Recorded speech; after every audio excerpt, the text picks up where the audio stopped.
Respected brothers and sisters in Islam, before I get into these things, these mistakes that we sometimes knowingly and unknowingly do, wallahi, we are not pointing any of the brothers or the sisters or any individual that you are doing this mistake, and never. We should know what sunnah is. We should know what the Prophet ﷺ said and did, so we follow that. And we should avoid the mistakes that we do knowingly and unknowingly, so we will also avoid that. So at the end of the day, inshallah, you have the full reward, or your Jum'ah is not gone, because it's very serious and critical situation and condition, and I will inshallah share with you. Number one, you know that buying and selling on Jum'ah is haram. It will be maybe first time for you or some of you that know that the buying and selling, even halal stuff, on Friday is haram, but only for certain time. Allah subhanahu wa ta'ala said, as mentioned at the beginning of the khutbah, يَا أَيُّهَا الَّذِينَ آمَنُوا إِذَا نُودِيَ لِلصَّلَاةِ مِنْ يَوْمِ الْجُمْعَةِ فَاسْعَوْا إِلَى ذِكْرِ اللَّهِ وَذَرَوْا الْبَيْعَ. The ulama said here that after the second adhan, when the imam comes and say assalamu alaikum, and then the imam, the muazzin say that, give the adhan, after that time buying and selling is haram.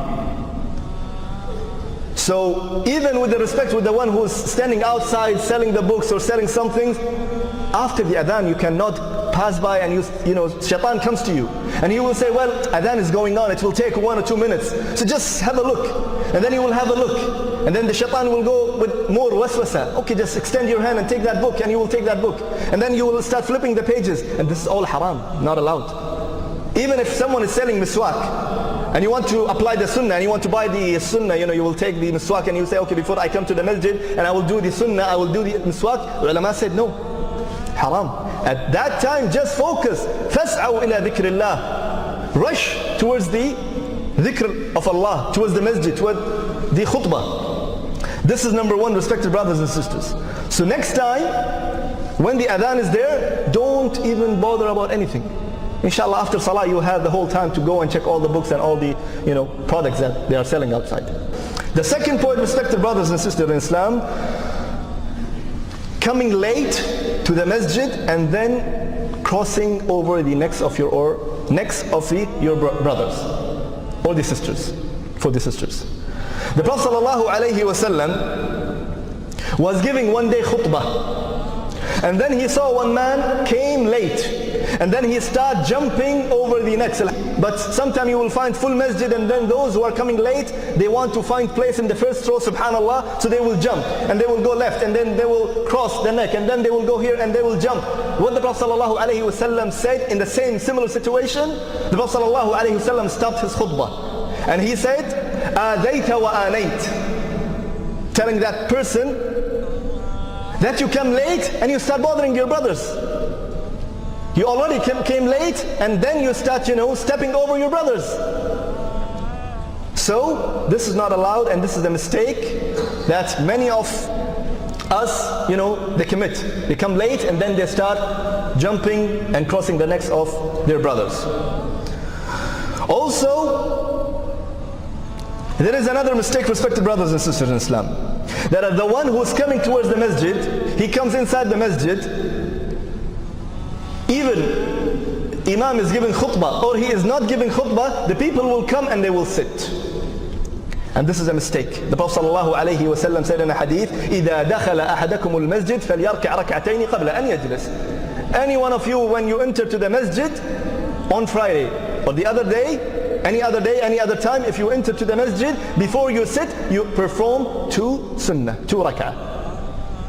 So even it's a mistake if you come and just sit for no reason. Also, one of the mistakes that sometimes would happen, and this is very common in the Asian countries, the imam came to the minbar. He said, Salamu alaikum. The muazzin is giving adhan. People will come late and they will stand, waiting till the adhan gets over. And when it gets over, then they will pray the sunnah. And this is khilaf the sunnah. This is not part of the sunnah. This is against the sunnah. Because you can pray, and sometimes those who are sitting, they will stand up and they will pray while the imam has just started his khutbah, and it's a mistake. Wrong.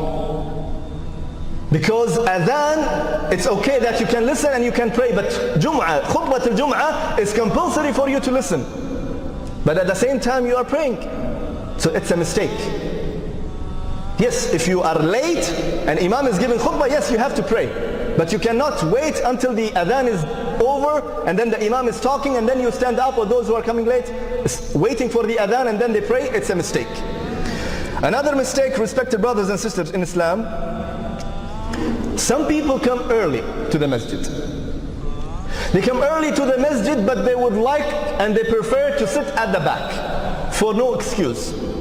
Those who have back problem, those who have knee problem, those who have certain issues, they are ma'durin, they are excused. But for no reason, coming early and sitting at the back, sitting at the wall, or something in a similar situation, not correct, it's a mistake. You know that in the day of judgment, the people will be very close to Allah subhanahu wa ta'ala. They are the one who are close to the Imam on Jum'ah. Subhanallah. Can you imagine that you are very close to the Imam, you are very keen that you will leave house and you will go to the masjid, and inshallah I will sit at the first row near to the Imam, or if the people are sitting there, I will sit next to them or next to them or next to them, and your intention is to sit and listen to the Imam and sit very close to the Imam. Because of that intention, Allah subhanahu wa ta'ala on Yawm al-Mazid, Yawm al-Qiyamah, He will make you closer to Him because of that act. Subhanallah. So it's a mistake. Inshallah, next week, as I told you, wallahi, we are not pointing out anyone. But inshallah, from next week, if you know something that you are doing it from long time and no one told you, then alhamdulillah, now you know. And we are not saying, wallahi, Maulana said that, or Maulwi said that, or we are saying Quran and Hadith. With respect to all Maulana and all Mashayikh and all Muftis and all this, but our reference is Quran and Hadith. So inshallah, from next week, you just avoid that and try to fill the first rows. And also, respected brothers and sisters in Islam, one of the major mistakes that the people do, mashallah, just imagine yourself getting up for Fajr, getting the, or catching the best prayers, and then coming early, your name is recorded, inshallah you will give, the camel as a sacrifice to Allah subhanahu wa ta'ala. And by the way, it's very easy to say and listen. When I tell you, you sacrifice a camel or a cow or a goat, it seems very normal. Just apply it to yourself. Can you do it on weekly basis? Are you really eligible and capable to buy a camel on weekly basis, slaughter it and give it to, let's say fuqara, for the sake of Allah subhanahu wa ta'ala on weekly basis? It's not easy. Even your own sheep or camel that you slaughter on Eid al-Adha, what the Prophet ﷺ said, third part for the poor, third portion for yourself, and third for your families and relatives. So you are eating from your own meat that you slaughter. But imagine that you're giving the whole camel and you're giving a whole cow for the sake of Allah subhanahu wa ta'ala. Imagine that and feel it while you're coming to the masjid. So imagine by doing all these things, a small mistake and your Jum'ah is gone. How is that? Playing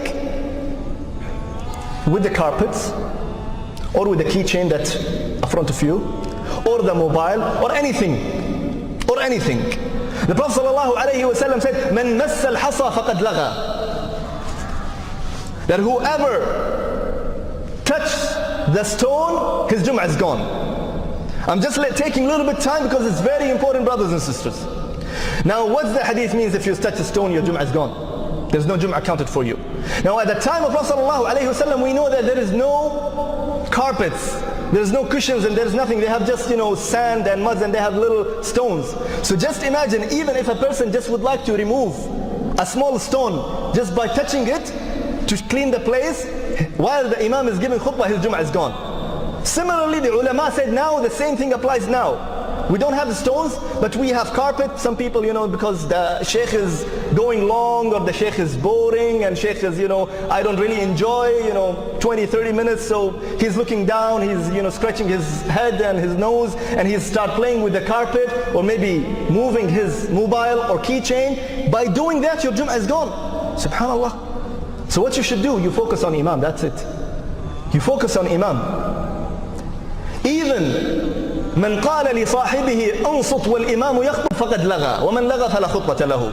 Imagine that, let's say your friend who's sitting next to you, he's busy, he's talking, he's making noises, and you tell him, shh, Listen to the Imam. Now he didn't do anything bad, right? But what the Prophet ﷺ said, the first person, the one who is advising the second person, if he say to his friend, be quiet, listen to the Imam, the first person's khutbah is gone. SubhanAllah. That serious the matter is. Even if you have children, if you have a child with you and he is moving around, and if you just tell him, shh, sit, don't move. By saying that and doing that, your Jum'ah is gone. Focus on Imam. And many people, they don't do that. So, you know, if your child is moving too much, then keep him at home. Inshallah, you will get the reward. And I will conclude with one thing, respected brothers and sisters in Islam, that some people, unfortunately, they sleep while khutbah is going on. Now this is really hard to understand, that the same people, when they sit in front of the television and they see or they are watching the soccer game for 3 hours, they might not blink their eyes. The drama is going on, they don't care, mashallah, the whole drama, they're gone, it's going on, and they will not even yawn for a second. But subhanallah, once you will find them in the masjid and the Imam is giving khutbah, their eyes start full of tears, not because of the khushu', because they are sleepy. They want to sleep. It's a matter of 20-30 minutes, that's all, respected brothers and sisters in Islam. And I would just like to conclude with one point, is those who are leaving Jum'ah after Jum'ah, or praying Jum'ah and then missing Jum'ah. The Prophet ﷺ said in a very dangerous and serious hadith. The Prophet ﷺ said, من ترك 3 جمعات تهاونا بها طبع الله على قلبه. The one leaves 3 Jum'ah continuously, Allah subhanahu wa ta'ala will stamp his heart and he will be among the misguided one. Khalas. And also there is another hadith, the Prophet ﷺ said that people should stop missing their Jumu'ah, otherwise Allah subhanahu wa ta'ala will point black seed or black point in his heart, until every time he is missing that and there's a black point coming on his heart, until it will be completely dark, and then he will not know what is right and what's wrong. So I ask Allah subhanahu wa ta'ala to open our eyes and our mind and our heart towards the Quran and the Hadith and the guidance of Allah, the guidance of Prophet sallallahu alaihi wasallam.